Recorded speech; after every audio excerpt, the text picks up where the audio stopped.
आप सभी का शिक्षा तरंग चैनल में हार्दिक स्वागत है। आज हम कक्षा 10 के अध्याय 2 का आगे का टॉपिक पढ़ेंगे, लवण परिवार। लवण परिवार हमने पढ़ा है कि अम्ल व क्षार मिलकर के लवण व जल का निर्माण करते हैं। तो इसमें हम आज इस लवण परिवार को पढ़ेंगे कि लवण कौन कौन से होते हैं, क्या क्या होता है, उसके बारे में। हमने दैनिक जीवन में हम कई प्रकार के लवण के संपर्क में आते हैं, जैसे पोटेशियम सल्फेट,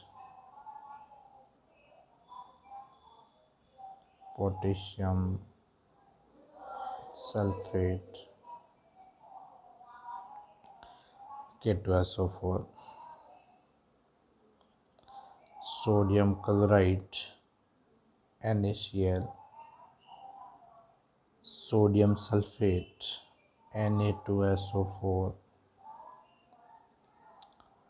इसी प्रकार sodium nitrate, sodium carbonate, ammonium chloride, ये सब प्रकार के लवण हैं। अब हम देखते हैं कि जो लवणों का pH होता है वो कितना होता है। तो लवणों का pH, लवणों का जब pH मान देखा जाता है, यदि हम प्रबल अम्ल और इसकी क्रिया प्रबल क्षार से करेंगे तो जो लवण बनता है उस लवण का जो pH होगा वो 7 होगा, मतलब उदासीन होगा। प्रबल अम्ल और प्रबल क्षार मिलकर के जो लवण का निर्माण करते हैं उसका pH 7 होगा। इसके विपरीत यदि प्रबल अम्ल के साथ दुर्बल क्षार मिलेगा तो उसका जो लवण बनता है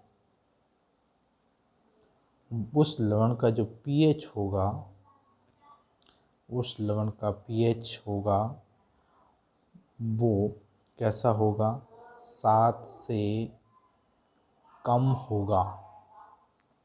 7 से उसका pH होगा वो 7 से कम होगा, यानी कि ये लवण अम्लीय लवण होंगे।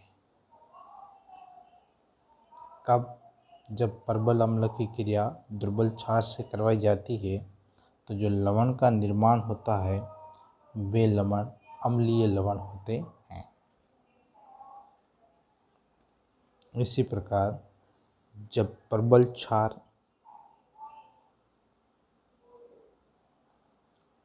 की क्रिया दुर्बल अम्ल से करवाई जाती है, प्रबल क्षार और दुर्बल अम्ल ये मिल के जो लवण बनाएंगे, इसमें क्षार प्रबल है तो ये जो लवण बनेगा वो क्षारीय लवण होंगे और इसका जो pH होगा, pH मान होगा वो 7 से अधिक होगा।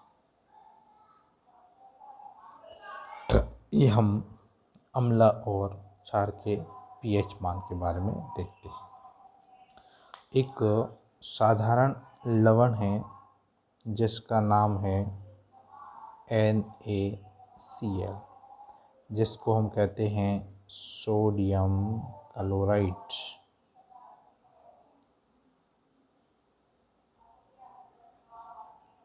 जो हम दैनिक जीवन में इसका उपयोग करते हैं इसे नमक भी कहते हैं, salt.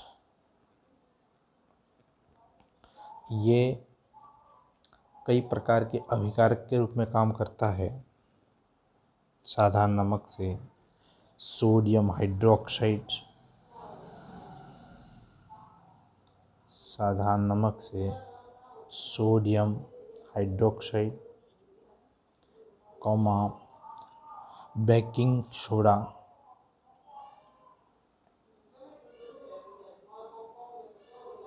Baking soda sodium hydrogen carbonate, washing soda Na2CO3,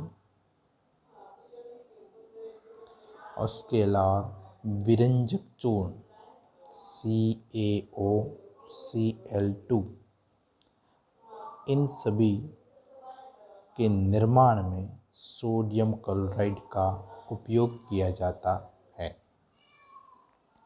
अब यहाँ पर सबसे पहले हम देखते हैं कि नमक से कास्टिक सोडा NaOH का निर्माण किस प्रकार से किया जाता है और इस अभिक्रिया को क्या कहते हैं उसके बारे में देखते हैं। तो NaOH, जिसको हम कहते हैं सोडियम हाइड्रोक्साइड, सोडियम हाइड्रोक्साइड, इसका निर्माण सोडियम हाइड्रोक्साइड के निर्माण करने के लिए सोडियम क्लोराइड के जलीय विलयन से विद्युत धारा प्रवाहित करती है। क्या करते हैं कि ये सोडियम क्लोराइड मतलब नमक लवण, इसका जलीय विलयन AQ, इसमें से विद्युत धारा प्रवाहित की जाती है। तो सोडियम क्लोराइड के जलीय विलयन से जब विद्युत धारा प्रवाहित की जाती है, क्या प्रवाहित कर रहे हैं, विद्युत धारा प्रवाहित करते हैं, तो यह जो NaCl होता है यह विघटित होकर के NaOH का निर्माण करता है, टूट करके यह सोडियम हाइड्रोक्साइड उत्पन्न करता है, प्लस साथ में किसका निर्माण होता है, क्लोरीन गैस निकलती है प्लस हाइड्रोजन गैस। तो ये दो गैस के रूप में निकलते हैं। चूँकि यहाँ पर जो ये NaOH बन रहा है वो एक क्षार बन रहा है और एक बन रही है क्लोरीन। NaOH एक क्षार है और एक है जो बन रहा है क्लोरीन। क्लोरीन जो गैस होती है वो किस पे मुक्त होती है, क्लोरीन गैस एनोड पे। ये जो क्लोरीन गैस होती है वो एनोड पे मुक्त होती है और हाइड्रोजन गैस होती है H2 गैस, वो किस पे मुक्त होती है, कैथोड पे मुक्त हो रही है। तो इस प्रक्रिया में एक क्षार का निर्माण हो रहा है, एक क्लोरीन गैस मुक्त हो रही है, इसलिए इस अभिक्रिया का दूसरा नाम क्लोर क्षार प्रक्रिया भी है। इसको क्लोर क्षार अभिक्रिया भी कहते हैं, क्योंकि इसमें क्लोरीन का निर्माण हो रहा है और NaOH सोडियम हाइड्रोक्साइड क्षार का निर्माण हो रहा है, इसीलिए इस प्रक्रिया को क्लोर क्षार विक्रिया कहते हैं। ऑल ओवर हमें याद रखना है कि हमने समीकरण देखा था, ठीक है ना, कि 2NaCl ये सोडियम क्लोराइड लवण है, इसका जलीय विलयन हमने लिया, तो प्लस जल है, ये लिक्विड फॉर्म में है। जब इनकी क्रिया, इसमें करंट प्रवाहित करते हैं, विद्युत धारा प्रवाहित की जाती है, तो जब विद्युत धारा प्रवाहित करते हैं तब इसमें क्या चीज़ का निर्माण होता है, एक तो क्षारक बनता है यानी 2NaOH सोडियम हाइड्रोक्साइड का निर्माण होता है। ये सोडियम हाइड्रोक्साइड का जलीय विलयन बनता है, प्लस किसका निर्माण होता है, chlorine gas plus hydrogen gas.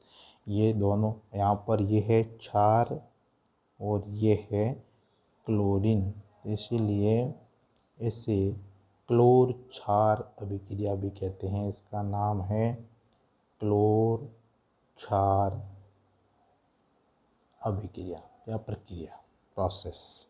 किससे किसका निर्माण हुआ, सोडियम क्लोराइड से सोडियम हाइड्रोक्साइड का निर्माण हुआ। यहाँ पर जो क्लोरीन गैस होती है क्लोरीन गैस एनोड पर मुक्त होती है, जबकि हाइड्रोजन गैस होती है वो कैथोड पर मुक्त होती है। तो ये हमें एक प्रयोग के द्वारा हम इसको कर सकते हैं। उसके बाद इसमें ये हमने किसका निर्माण किया, सोडियम हाइड्रोक्साइड का निर्माण कर लिया। अब आता है विरंजक चूर्ण।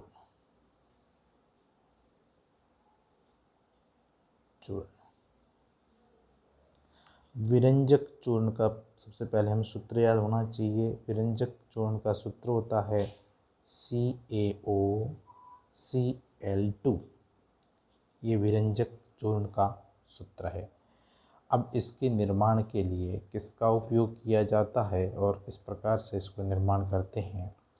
जो हमने अभी NaCl से क्लोरीन गैस प्राप्त हुई है, सोडियम क्लोराइड के विद्युत अपघटन करने पर जो हमें क्लोरीन गैस का निर्माण होता है, इस क्लोरीन गैस का उपयोग अभी हमने देखा था कि 2NaCl प्लस 2H2O ये मिलकर के 2NaOH plus Cl2 plus H2 का निर्माण करते थे।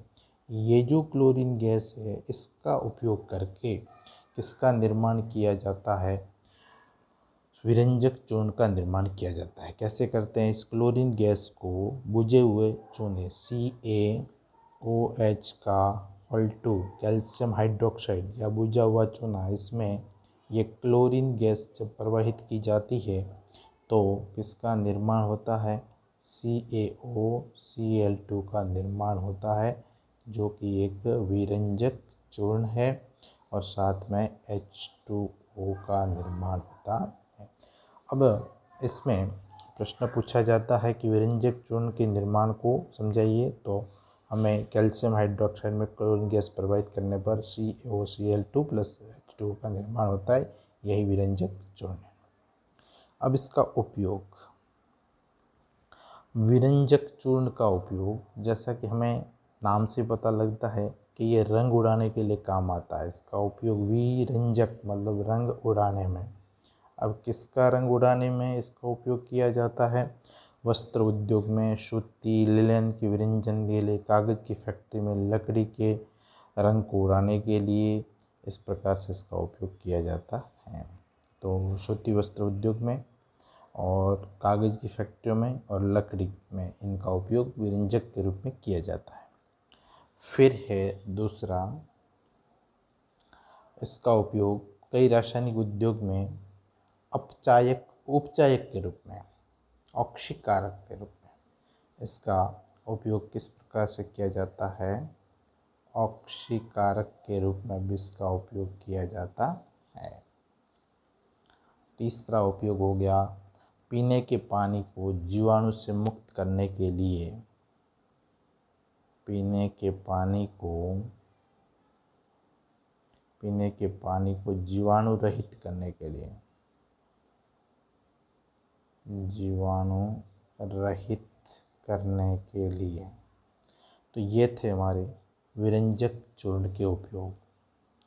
तो विरंजक चूर्ण का उपयोग वस्त्र उद्योग में सूती व लिनन के विरंजन के लिए, कागज़ की फैक्ट्री में कागज़ के विरंजन के लिए, लकड़ी के विरंजन के लिए, फिर कई रासायनिक उद्योग में इसका उपयोग उपचायक के रूप में या ऑक्सीकारक के रूप में इसका उपयोग किया जाता है, और पीने के पानी के शुद्धिकरण के लिए भी इसका उपयोग किया जाता है।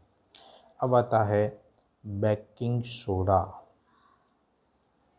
बेकिंग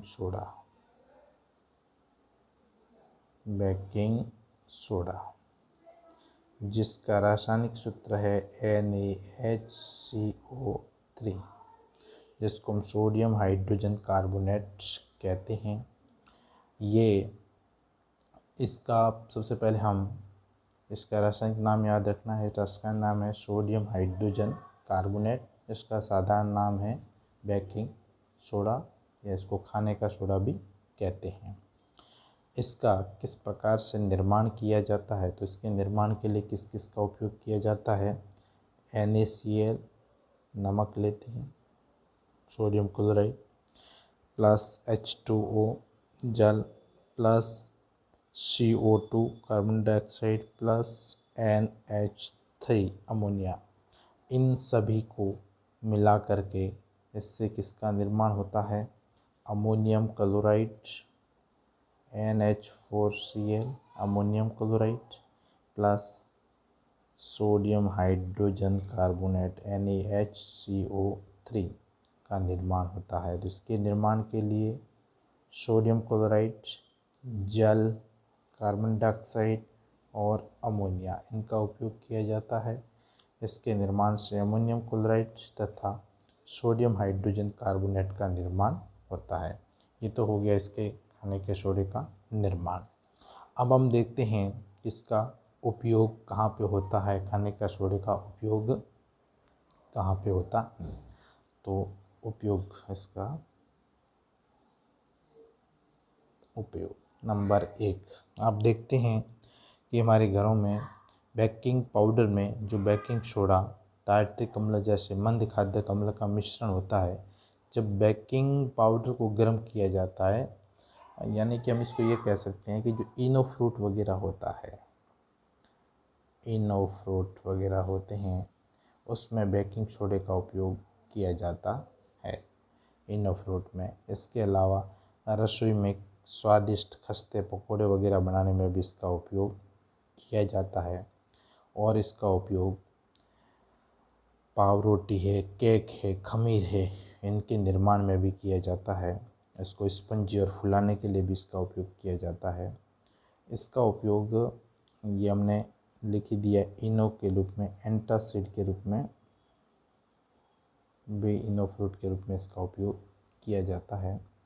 इसका उपयोग सोडा अम्ल अग्निशामक में भी किया जाता है। सोडा अम्ल अग्निशामक के रूप में, आपको पता होगा कि अग्निशामक जो यंत्र होता है उसमें एक अम्ल होता है और उसके साथ साथ जो सोडा लिया जाता है वो NaHCO3। इससे ये दोनों सोडा और अम्ल मिलकर के CO2 का जो निर्माण करते हैं, जो आग को बुझाने में सहायक होता है, उसके रूप में भी इसका उपयोग किया जाता है। उसके बाद है ये हमारे आज जो हमने पढ़े उसमें क्या क्या थे कि लवण परिवार में NaCl है। इस NaCl से किस किस का निर्माण हुआ? NaCl से हमने विरंजक चूर्ण का निर्माण किया। NaCl से हमने NaOH का निर्माण किया। NaCl से हमने विरंजक चूर्ण CaOCl2 का निर्माण किया। और NaCl से हमने NaHCO3 का निर्माण किया। और NaHCO3 से आगे हम धोने का सोडा, जिसको वॉशिंग पाउडर कहते हैं, Na2CO3, उसका भी निर्माण कर सकते हैं। तो अब हम लेते हैं तीसरा, धोने का सोडा। धोने का सोडा जिसको वॉशिंग पाउडर कहते हैं।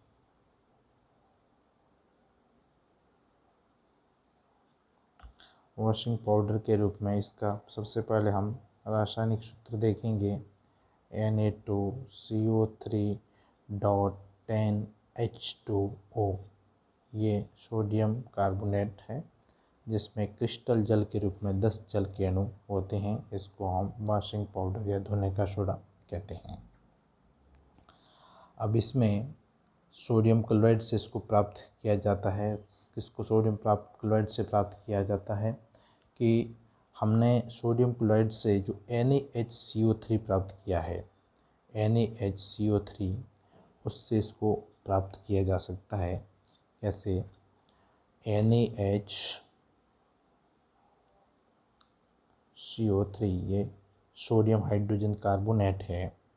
जब इसको गर्म किया जाता है, ऊष्मा दी जाती है, तब ये Na2CO3 plus H2O plus CO2 में विघटित हो जाता है।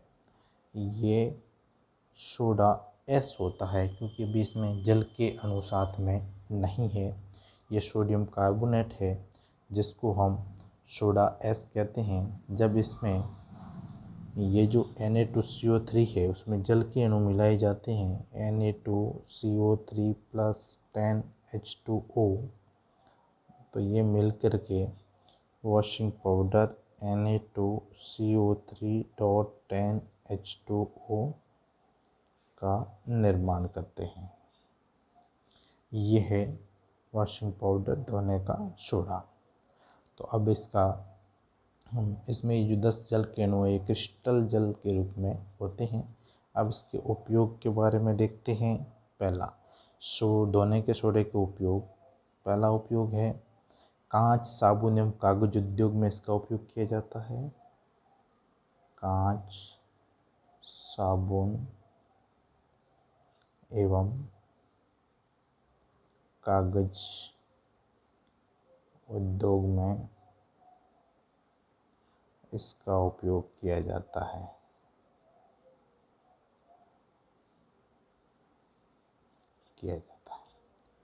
दूसरा, इसका उपयोग बोरेक्स जैसे सोडियम यौगिक के उत्पाद में। बोरेक्स एक कांच का प्रकार है। बोरेक्स जैसे सोडियम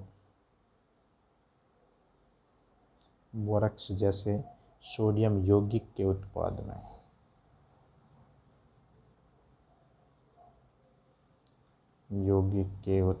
इसका उपयोग किया जाता है। उपयोग नंबर 3, सोडियम कार्बोनेट का उपयोग हम घरों में साफ सफाई के लिए करते हैं। तो घरों में साफ सफाई के लिए भी इसका उपयोग किया जाता है। उसके बाद चौथा उपयोग है इसका जल की स्थायी कठोरता को हटाने के लिए। जल की स्थायी कठोरता को हटाने के लिए भी इसका उपयोग किया जाता है। तो ये है लवण परिवार के बारे में। अब इसमें हमारे पास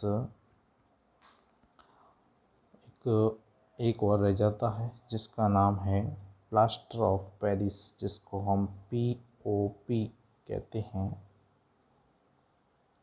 प्लास्टर ऑफ पेरिस।